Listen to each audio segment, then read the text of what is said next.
This is Addiction Seminar 3, Part B. In this section, we'll be looking at the first 3 of the 4 areas for skill development: self-care and safety, communication aims and techniques, reassertion of boundaries, and in Part C, we'll be looking at behavioural management methods. The first goal of the Family and Friends training program is self-care and safety.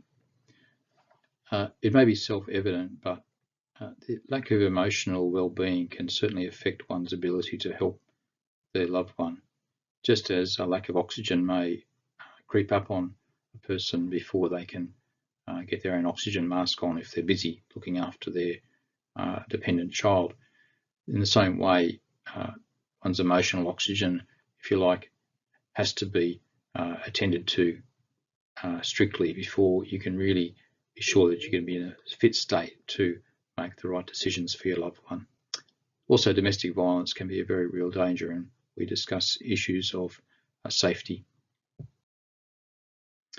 One of the first skills we talk about is learning to stay safe, both in terms of reading the traffic lights, so to speak, in terms of possible escalation of danger, and also learning to de-escalate from a situation of danger. We talk about learning to read the amber light before it becomes red. Also to recognise escalation responses in yourself. Learn when you're feeling at risk of buying into arguments or escalating arguments unnecessarily. We talk about looking at conversations and how they've unfolded and possibly re-scripting a safer and better response to that same unfolding communication. But sometimes violence may occur without warning, and we also encourage people to have an escape plan. It may be that they have a bag packed where they can leave at short notice, have a safe place to go to, a friend who they can confide in, and being prepared to call 000 if necessary, recognising that calling 000 is not the end of the world for your loved one, but it may be a necessary part of keeping you safe and making them face their responsibility. By the nature of the situation, living with someone with substance use, one can become very isolated, and it's important to specifically focus on remaining connected with various different types of people, serving different types of functions that will be of benefit to you, such as being able to confide in somebody. This may be different to someone who you may just be able to have some light fun with. There may be someone who you can exercise with. There may be someone who is a good listener. It may be a different person, again, who can give you some good advice. But it's important to make a conscious effort to reach out and stay in touch with people to reduce isolation. One of the principles of self-care is managing your emotions. Your emotions are really your power source for doing things each day, and without emotional health, we find it very hard to function.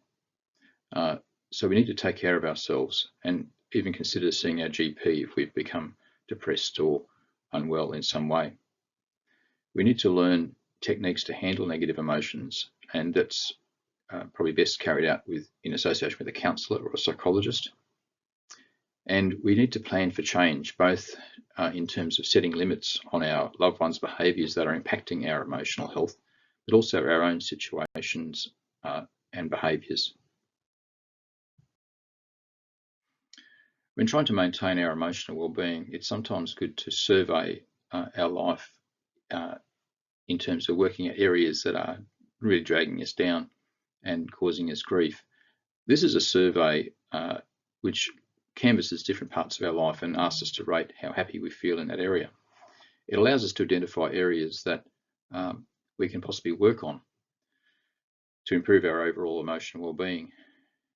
The idea is that once we have identified an area, we then try to develop solutions to that area of unhappiness or problems.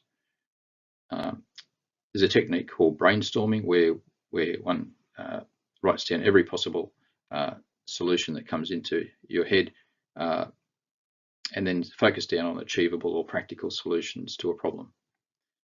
Also, breaking down a problem into bite-sized pieces. That is, a problem is seldom solved all at once. It's usually a process, and so analysing what steps need to be taken in order to achieve a given goal is very useful. Then choose goals to attack in a given period, say the following week. And before trying to attack those goals, identify the obstacles that may present themselves. For example, if it's going to be going to the gym for exercise, then how are you going to get there? Will there be someone to go with you, etc. And then when you achieve goals, we recommend rewarding yourself for achieving those goals. And that way you kind of reinforce that behaviour. So using a behavioural approach to maintain that improvement. We'll go on to look at rewards in the next slide. Rewarding oneself is an important part of achieving goals and moving forward. Some goals aren't inherently rewarding once achieved. You may need to consciously reward yourself for having done hard work. And also scheduling pleasant activities is important for your well-being. When people have been under a lot of stress and are becoming emotionally run down, their thinking often becomes negative and they stop taking a positive approach to themselves, and often, if you like, starve for pleasant activities and positive emotional activities. Rewards don't have to be costly or time-consuming, and in order to help you to work out ways of rewarding yourself, we break rewards down into 3 levels: immediate and no-cost rewards, rewards that take a short time and minimal cost, and other rewards that are more time-consuming and may cost money.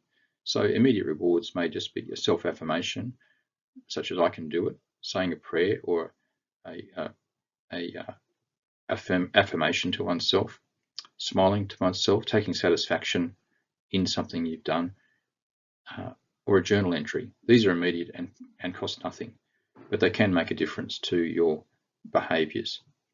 Things that take a little bit of time and minimal cost might be just buying you something small like a nice coffee, visiting a friend, taking a break to read, taking some time out to read for half an hour amongst a more mundane activity, or going to a meeting.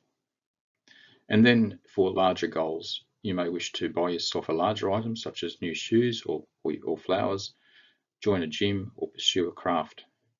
So just taking some time to think about how one can reinforce one's behaviour towards achieving goals that need to be achieved. This is a list of activities that you can use. After self-care, we look at improving communication with the loved one. There's a number of unhelpful approaches in communication, such as offloading painful emotions at your loved one, withholding validation or empathy, or trying to change your loved one by pushing and nagging. These approaches seldom are helpful, but there are helpful approaches and things that have been shown to work in research, and these don't necessarily feel natural, and they require some effort and practice, but they have been shown to work. Let's look at those methods. Techniques for positive communication can be summarised by the acronym PIAS, which helps us to bring these to mind when we're in the heat of the moment. P stands for positive, which includes positive frame, tone, and words. The frame is our expectation or attitude when dealing with the person we're communicating with.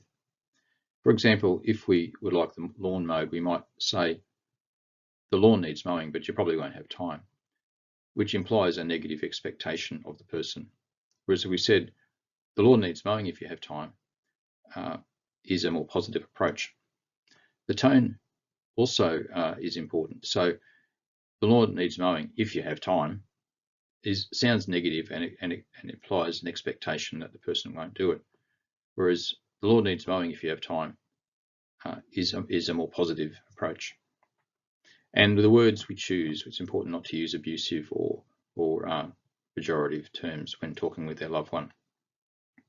I statements are really about saying how you feel about a situation rather than attacking the person's character. So you might say, you didn't mow the lawn, you never do what I asked you to do, as opposed to, I was disappointed when you didn't mow the lawn. In that situation, the person can't argue with how you feel about the situation, but they could argue with how you assess their character. Understanding statements just give some time and a sense of the person, you understand where they're coming from. So in case of asking someone to mow the lawn, you might say, I understand you're tired today, but I'd love you to mow the lawn if you have time. So that understanding statement implies that you recognise that it may be difficult for them. S stands for sharing, the blame for what you could have done better. Now, sometimes people react to this and say, well, you know, I do everything, and it's mostly the person's fault anyway. But in the sense that there are some small areas we could have done better, it's important to take responsibility for that, because then it opens up the person to taking responsibility for what they've done wrong, and it's been shown to be quite a powerful tool in communication. An example of this might be, I know I get angry sometimes, but it's because I care about you. So it's sort of like apologising for those times when we react poorly, but at the same time affirming our concern for that person. Short means getting to the point quickly. People suffering substance use disorders often have impaired concentration, and by beating around the bush too much, they often don't get the point that you're trying to make. It's suggested that we be specific when dealing with our loved ones and not to overgeneralise about things. For example, we might say, I'm disappointed that you always come home late. It might be open up an argument in the sense of, well, which particular day? And so it's important to be specific and, for example, say, I was disappointed that you came home late on Friday night and didn't tell me you were going to be late. Support means that when the person is seeking help or doing something which is positive and healthy, it's good to support them in that and communicate that. There are many things that we would not like to support in terms of their behaviours, but when they are doing something healthy and adaptive and seeking help, it's important to be supportive. But it's important also not to jump ahead of where their decision making is at in terms of their cycle of change. It's no point saying, oh, let me look up a rehab for you when they're discussing, when they're in a contemplative phase and thinking about whether or not substance use is bad for them or not. It's important to keep that supportive communication to a level where they're at.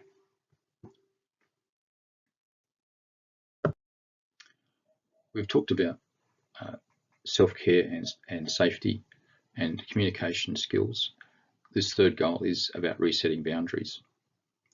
So we all need space for rest, privacy, stability, where our essential needs are met and where we can recuperate from the day's activities.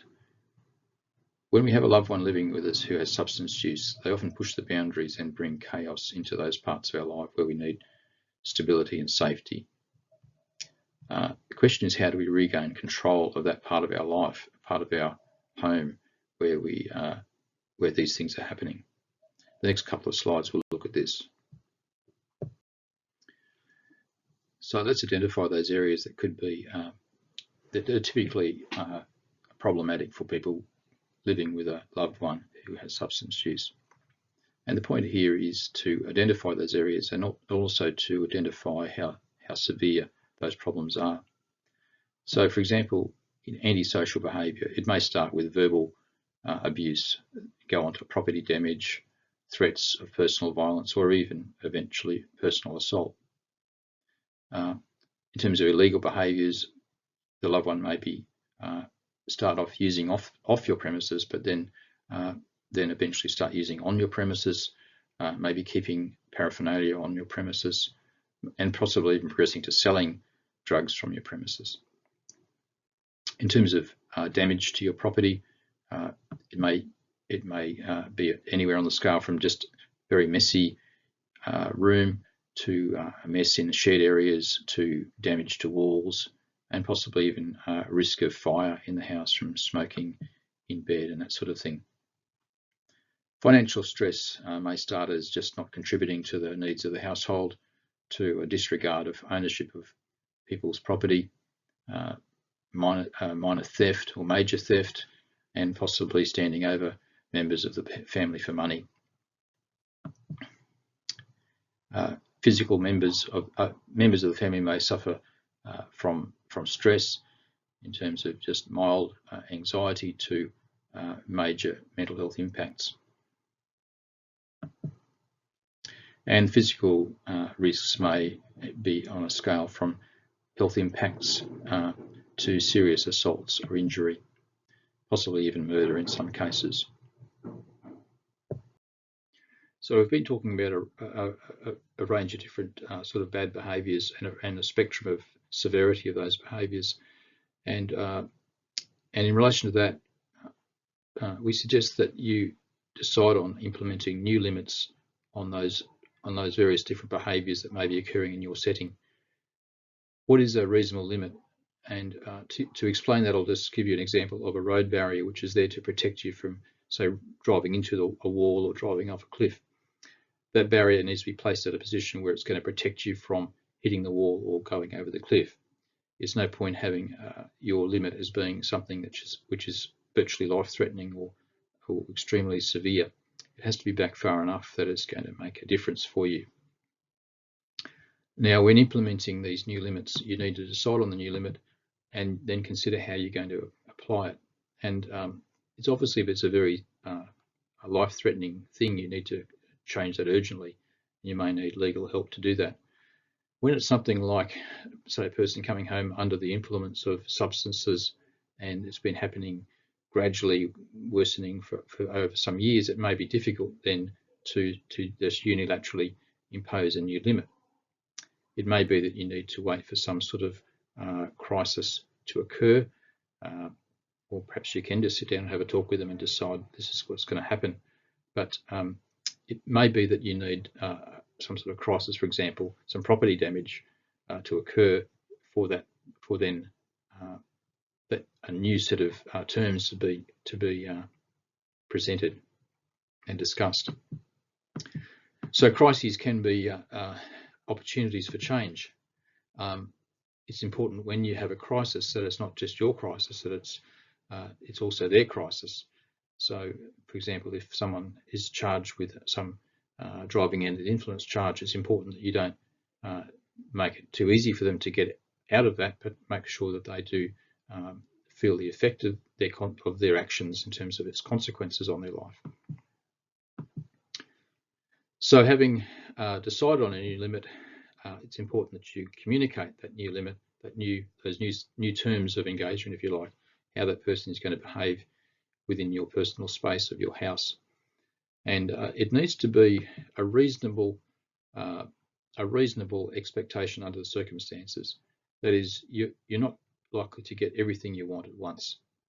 It may be a process of change, a process of waiting for natural occurrences to small crises to occur, which allow you to gain more traction in terms of getting things under control.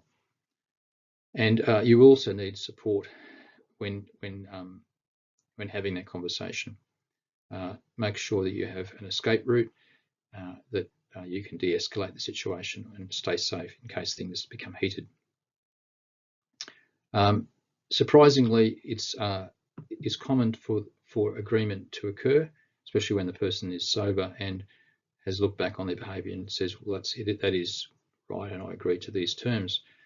But it may be that it's not possible, and this is where you need to be strong and well. It's often in the implementation, however, when disagreement occurs, and the use of behaviour management strategies, which is really using positives and negative consequences to help mould behaviour, is where implementing the new terms and strategy occurs. Make sure you have written clear terms of what the new expectations and the consequences will be. And it's important to ensure that you are well emotionally and that you have support. So getting back to the self-care, it's very important that is considered. We'll go on to talk about some tougher decisions in the next slide. There are some times when you have to make tough decisions. Otherwise, your loved one will simply carry on in the same direction as they're going. And you being the soft option, you will tend to wear the negativity of their life outcomes. One of the issues is excluding them from your home. This is not necessarily the end of the world, as they always have options, including dossing down at the dealer's house. But they certainly may not enjoy that after their wallet's stolen by the people that come through that house. And remember that it may be critical for your well-being that they are not in your personal space. Also, involving the police is not as drastic an option as many people think. It doesn't automatically lead to jail. There are many steps intervening, and many times people are directed into treatment through a charge being laid and being heard in court. AVOs, or apprehended violence orders, can be conditional. That is, the person may be still allowed to live at your home, but not be allowed to be there under the influence of a substance. Naturally, child protection goes without saying that the welfare of the child has to be foremost, and the Child Protection Helpline 132111 is where you should contact if you have some concerns about immediate dangers.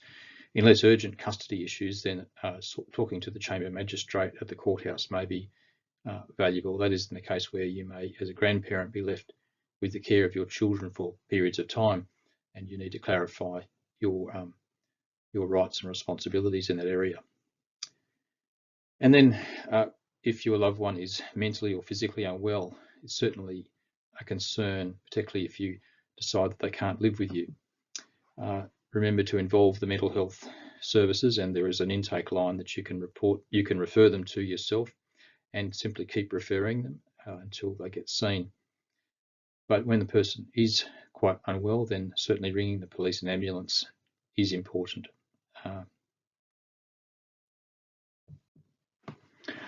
So while it is tough, it is in both your interest of you and your loved one to sometimes make tough decisions. There is a risk involved in, for example, excluding your loved one from the house, but there also is a risk of not taking a firm decision and letting them continue on in the same vein that they've been going, with the long-term consequences. And also maintaining a positive and open communication with your loved one is important, even though you are still holding firm on the limits that you've decided. We'll pause here at the end of Part B of Seminar 3 on Addiction, Helping Your Loved One. The next section is about behavioural management methods.